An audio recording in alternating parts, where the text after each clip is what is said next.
Okay, now that we've discovered all the variables in the weather, we're going to kind of put them all together and talk about the whole planetary circulation as a whole. Not looking at it's kind of as if you average the global weather, all the weather patterns, and just looked at it from that perspective, a rather large perspective. So let's see what we can find here a little bit with this. So what are some of the features that go with this, and how do they impact the weather? Well, first let's consider an idealized world. One side's dark, one side's light, and it doesn't rotate.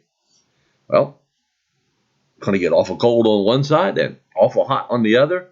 So where it's hot, the air is going to rise, tend to flow towards where it's cold, sink, and then come back around again. Again, the atmosphere is always trying to get rid of the hot and cold areas. But we do have a rotating world. So what happens with that is there are basically three belts.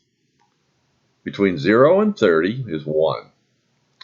And that area tends to have some low pressure around the equator. Around 30 degrees north, it's got high pressure. You'll notice the winds kind of diverge there. And they come back together around 60 degrees north. So that's where they tend to have a lot of low pressures tend to go along that neighborhood. And then north of there is more typically high pressure at the surface. So the winds blow with and against the planet's rotation with this.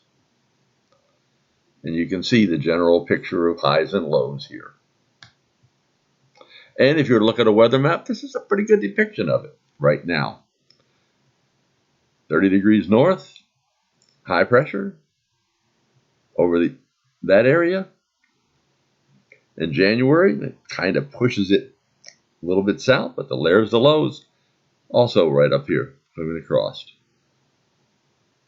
Not quite as, everything kind of shifts north in the summer and south in the winter too. So they follow the sun. So what is forming some of these things is subsiding air around the eastern sides of the high will cause actually deserts. And that's the eastern sides of the high. Guess what? In the United States, there's an eastern side of the high that is over the west coast. That's why we have a lot less rain out on the west coast, and Southern California can be fairly dry, and the areas east of there just really are dry sometimes. Now, the west side of it, there's a lot more disturbances and a lot less stable air. And guess what? In the summertime, if you go to Florida or across the Carolinas, even into Virginia, there's a lot more thunderstorms. And we're on the western side of the high. And then we have the polar lows that come across, which pull down high pressures behind them. And then there's the polar vortex way up north. It's circumpolar vortex. It goes right across the poles, and it just circulates in the upper levels of the troposphere, even into the stratosphere sometimes. And it's a broad area of very cold Arctic air. When that is disturbed is when we wind up with Arctic air coming south, out of Canada into the United States. And that happened some last year when it was extremely cold out in Texas in that area. And here you can see the mid-latitudes where we live. Basically, there's a jet stream running, and we basically have a series of troughs and ridges. Remember, ridges mean fair weather typically, troughs mean bad weather developing. And the tropopause, because of this, think about it, down to the south, tropopause is going to be pretty high because it's uniform down there. In the tropics, there is not fronts that pass. It's just typically hot, humid heat pushes the tropopause up. Then you go up to the polar regions. Guess what? There's not many fronts that pass up there. They're all just cold. So the tropopause is fairly low. In between, however, the tropopause can go up and down, and that's why it varies a lot across our area. There are trade winds down on the southern side of the high pressure systems that are out there. around 30 degrees. So with that, those trade winds, for example, there's one that goes across Hawaii. There's sinking motion with it that suppresses the thunderstorms out there, keeps it more showery. Okay, the intertropical convergence zone moves north in the summer and south in the winter. And look where it moves north most, over land. Why is that? Because land heats more than the oceans. Remember, the oceans take a tremendous amount of heat from the sun to warm. So they don't warm as much. So you can see the intertropical convergence zone moves relatively little over the oceans, Pacific or Atlantic. However, it makes major impacts over Asia, Africa, and those areas where the sun really beats down. And it really totally changes the climate in some of those areas. You can see there's something called monsoons where the winds just start blowing from one direction consistently with time. And in the summertime, there's a wet monsoon that comes into India and Southeast Asia. In the wintertime, ITC moves south, so they get winds out of Asia, very dry, relatively cool. Here's that big high we were talking about, and you can see the difference in precipitation. San Diego's on the eastern edge of the high, Charleston's on the western edge. Much more precipitation at Charleston than in San Diego in the summertime. These highs are there all the time, and they have an influence on the oceans. There's a North Atlantic gyre, there's a North Pacific gyre. They are right over underneath where the high pressures are. So basically, the circulations of the ocean mimic the circulations in the atmosphere that typically are there. That is why along the east coast of the United States, we have a Gulf Stream running up the east coast, because we're on the west side of the North Atlantic gyre.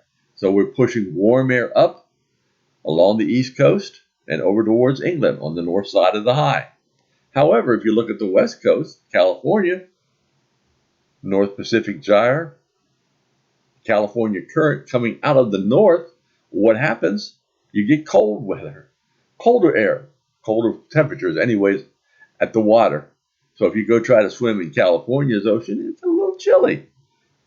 Go try to swim off of Florida, it can be quite warm, especially in the summertime. There is a monsoon circulation that takes place in the United States. It's called the North American monsoon. The North American monsoon's already developed this year, actually. What happens is there's very strong heating that there's in the mountains out here in Mexico. Actually develops low pressure. Remember, hot air, if it's not moving anywhere, is getting so hot that actually the pressure is going to drop because you're expanding the air, pushing it apart. So there's low pressure that forms there. Above it is high pressure because temperatures, there's less dense air, so the pressure does not drop as fast in the vertical, so you wind up with high pressure above it. What happens with that, if you have low pressure there and counterclockwise circulation, you pull in moisture from the Gulf of Mexico coming up and into the southwestern U.S., causing showers and thunderstorms. This is the prime time for parts of Arizona and New Mexico to get a lot of their precipitation. Rossby waves are just another name for the waves in the atmosphere. Usually there are 2 to 5 Rossby waves around the globe at any one time. They're very long with little short waves, what we call them, in between them.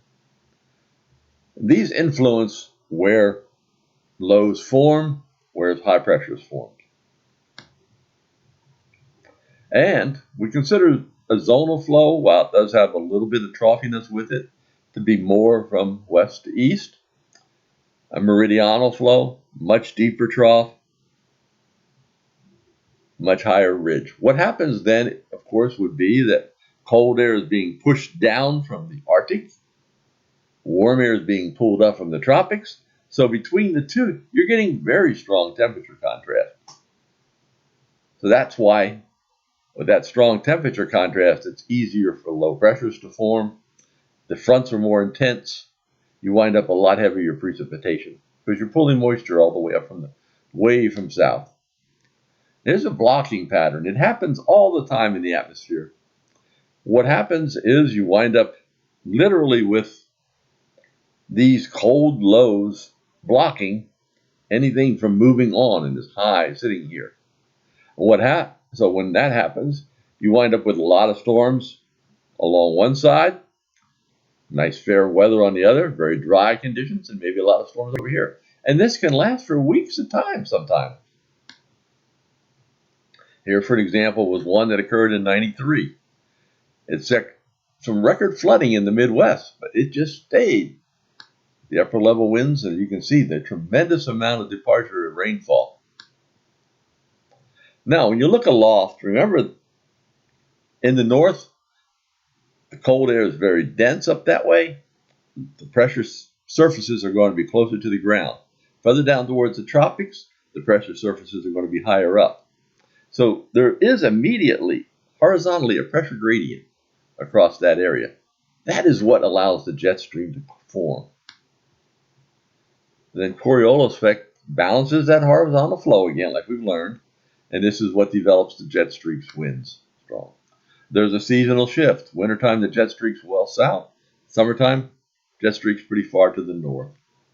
Matter of fact, right now in the United States, there's very little jet across the U.S. Most of it's up in Canada.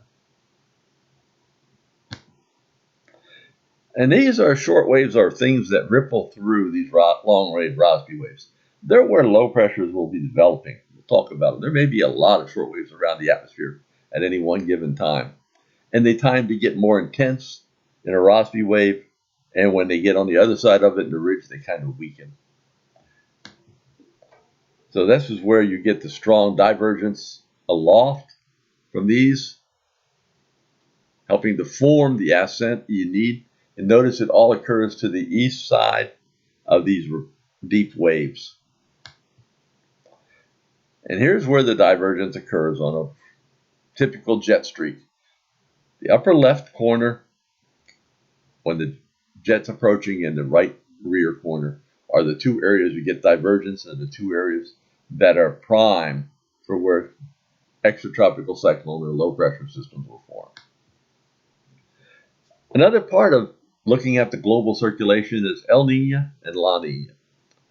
El Niño and La Niña are a cooling or warming of the Pacific Ocean that impacts global weather and winds across the Pacific Ocean. And these, in turn, impact weather across the United States.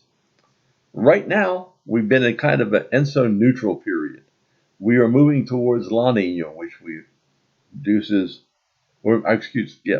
produces stronger trade winds across the tropic and lower SSTs.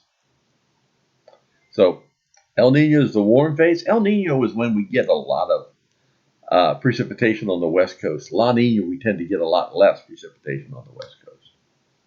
And this is just a historical perspective of what this looks like. You can see it varies from time to time. Another part of winds moving along the water, it causes what we call an Ekman spiral. I'll give you an example at Charleston, South Carolina, or let's just do the Outer Banks. If the wind is coming from the southwest and we have a normal southerly Gulf Stream there, that wind is going to begin to turn because of the Coriolis effects of the water is going to turn to the right. So what happens is it keeps turning to the right because there's no pressure gradient here. And it winds up just making a very big loop around, except that turn to the right means that the water at the surface by the Outer Banks has now moved offshore, and the water that's down low is being pulled back in, and that's being raised up. It's a cooling effect in that case. And when that happens, I have seen it sometimes at Cape Hatteras where the water temperature one day is 85 and the next day is 55. All because of this Ekman spiral. This also occurs along the equator as well. So here we just talk some more about El Nino and La Nina, and you can see the changes in thunderstorms. With the warm phase, there's a lot more thunderstorm activity. It's warmer over the Pacific. That impacts the winds. And La Nina, cold phase, less precipitation over the Pacific. It can cause more droughts in some areas. There's another one called the North Atlantic Oscillation, which is just a seesaw variation in air pressure between where we talked about the highs at 30 degrees and the subpolar low up and over Iceland around 60 degrees. Depending on which one is stronger, has a major impact in wintertime on our weather. You have the positive phase. We tend to have colder air masses in eastern Canada, and we wind up with a lot more snowfall many times. The negative phase also can have an impact as well, with more above snowfall tending to be the U.S. East Coast at that time. Here you can see the patterns that generate with that. And here you can see how it changes. And one of the biggest predictors for winter in the eastern half of the U.S. is the NAO. If we can forecast it well, we can make a lot better prediction of the winters. We haven't been able to do that very well. The Arctic Oscillation is another one. That is where that polar vortex starts getting broken up. If it weakens, it tends to allow the air to come, cold Arctic air comes south. If it tightens up, gets stronger, it tends to keep that cold air bundled to the north. So the positive phase, lower pressure pattern in the polar region, stronger, dry in the western U.S. Mediterranean, mild in the U.S. also. However, when it's a negative phase, cold weather comes into the United States, we get a lot more nor'easters and snow. And then there's a Pacific decadal one as well that goes with it, which has some warm and cold phases with it. And finally, there's a Madden-Julian Oscillation.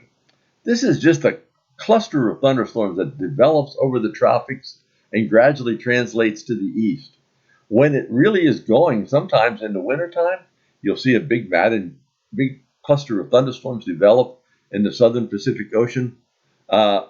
And the rivers, atmospheric rivers that form of water that come off the Pacific into California, when there's a strong enhanced Madden-Julian Oscillation with a lot of precipitation occurring, it tends to pull a lot of moisture into those. And that's when we get the heaviest rainfalls in California and further into the western United States. When it's in a dry phase, we tend to get less. So I just wanted to give you real quickly here. This is the North Atlantic Oscillation, again, just showing what typically happens with it. And here is the current conditions with El Nino. And actually, Nino region 3.4 is what they use, and we're right at neutral right now. Notice how we were colder earlier. But the forecast is for this to go back to being cold again. So we'll see how that works out. I wanted to also show you some current observations, and there is our big high, typical for this time of year, but also it sits there a little bit further north than 30. And there's another one out over the Pacific as well, a little further north than 30 because it is the summertime. Notice the lows up around 60 degrees north up across here. And if you look at the jet stream to go with this, you can see the strongest jet now is up well north in Canada and well north of the United States. So most of the jet is well north of the U.S. right now. So if you have any questions about this, please don't hesitate to ask.